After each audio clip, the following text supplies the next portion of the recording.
우리가 이 레위인 그러면 많은 사람들이 혼돈을 합니다. 몇 가지 용어들을 우리가 한번 정리해 보겠습니다. 크게 대제사장, 여러분 성경 읽다 보시면은 대제사장이라는 단어가 나오죠. 두 번째는 또 제사장, 그냥 제사장이라고 얘기하죠. 어느 때는 그냥 레위인들 이렇게 이야기합니다. 대제사장은요, 이스라엘의 12그 지파 모든 성직자들을 대표하는 사람이고요. 또 제사장들을 대제사장이 감독하고 또 모든 백성의 죄를 대속해서 1년에 한 번씩 지성소로 들어가는 사람이 바로 대제사장입니다. 제단을 중심으로 사역하는 자들을 제사장이라고 합니다. 이 나머지 레위인들은 무슨 일을 하는가? 성막 관리 일을 합니다. 성막을 세우고 치고 또 이고 운반해야 합니다. 그리고 이 레위인들은 이 일을 하면서 정말 힘들고 고된 일이었습니다. 그러나 동시에 그들은 모든 지파들을 하나님께로 중보하는 귀한 소명을 얻게 된 것입니다.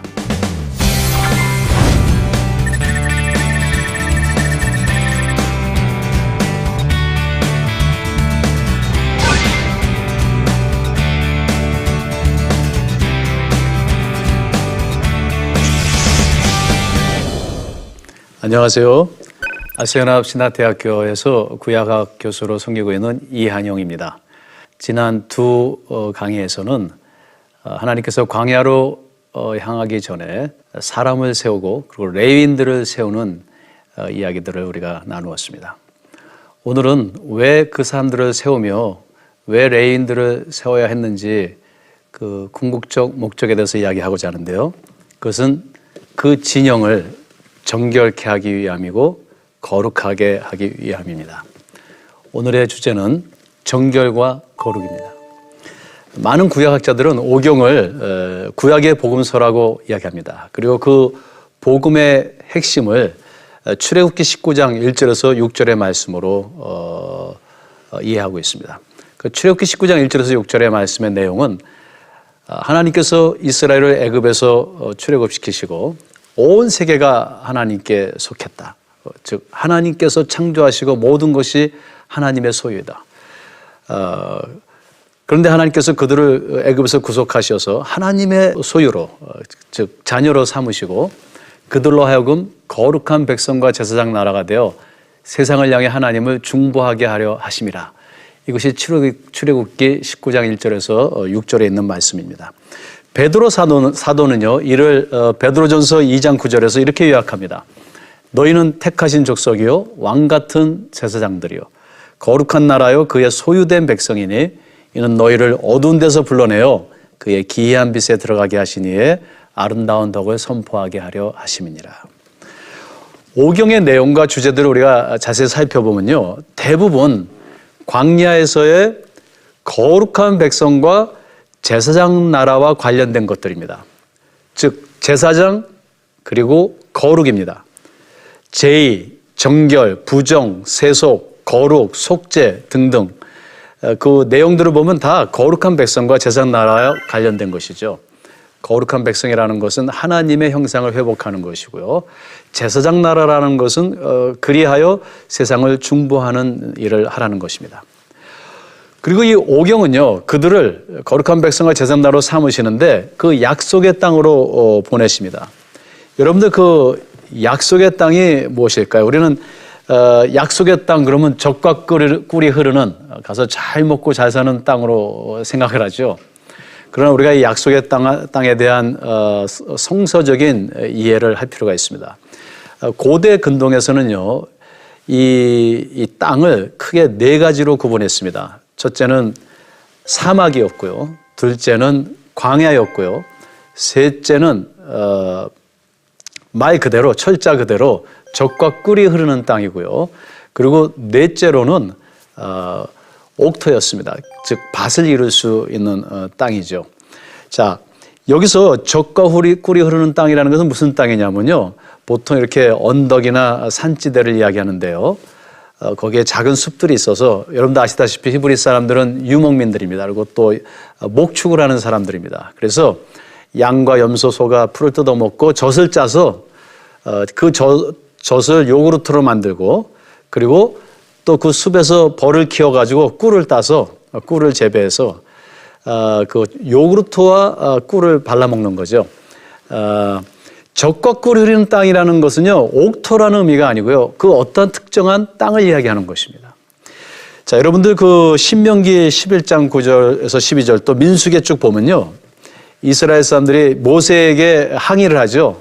당신이 우리를 이 광야에 끌고 와가지고 우리로 하여금 젖과 꿀이 흐르는 땅에서 우리를 꺼내내가지고 애굽에서처럼 농사도 질 수 없는 땅, 그렇지만 젖과 꿀이 흐르는 땅으로 우리를 보내지 않고 밭이나 젖과 꿀이 흐르는 땅으로 우리를 다시 인도하지도 못한다고 불평합니다. 여러분들, 그들이 젖과 꿀이 흐르는 땅에서 나왔다고 하는데 거기가 어디입니까? 이집트입니다. 이집트에서 이스라엘 야곱이 또 요셉이 바로에게 이야기하죠. 우리 가족들은 원래 목축을 하는 사람들입니다.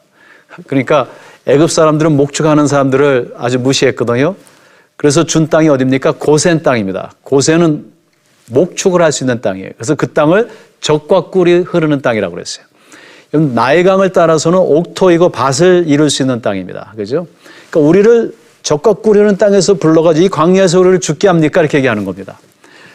또 우리를 밭과 젖과 꿀이 흐르는 땅으로 인도하지 아니하십니까? 이렇게 항의합니다. 그죠? 여러분들 가나안에 가보면요, 물론 그 가나안 정탐꾼들이 큰 과일을 메고 왔죠. 거기는 에스겔 골짜기입니다. 거기는 과실을 맺을 수 있는 곳이었어요.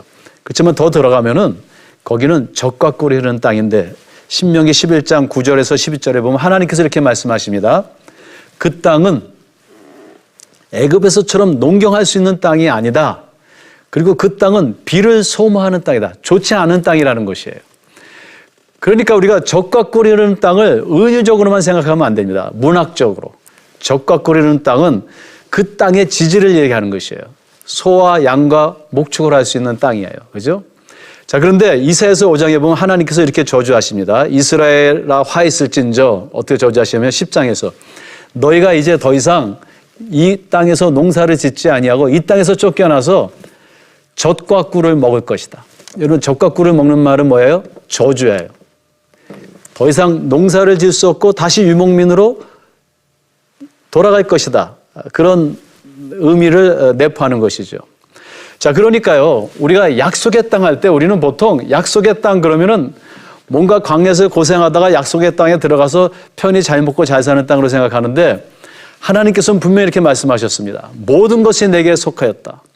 그리고 그 땅을 분배할 때요, 누구에게 많이 주고 적게 준 게 아닙니다. 숫자대로 줬어요. 각 개인으로 얘기하자면 각 개인이 차지하는 땅이 똑같습니다. 그리고 희년과 안식년 제도를 통해서 그 땅을 영구적으로 소유하지 못하게 하셨습니다. 그 약속의 땅이라는 것은 소유하는 땅이 아니고요, 그곳에 가서 그 땅 위에 거룩한 백성과 제사장 나라를 세우는 땅입니다. 그러니까 초점은 어디에 있냐면은 하나님의 거룩한 백성과 제사장 나라를 세우는 것이에요. 거룩하다라는 것은 하나님의 거룩하심, 그 하나님의 형상을 다시 우리 안에서 회복하는 것이고, 그러한 거룩한 삶을 통해서 그 땅에서 우상을 타파하고 열방을 하나님께로 중보하는 제사장 나라가 되라는 것이죠. 근데 오늘날 우리는 어떻게 생각합니까? 우리는 기복신앙에 빠져 있어요. 기복신앙은 뭡니까? 그 땅에서의 위에 거룩한 백성과 제사장 나라가 목적이 아니라 그 땅이 목적이 되는 것입니다. 이게 기복신앙이죠.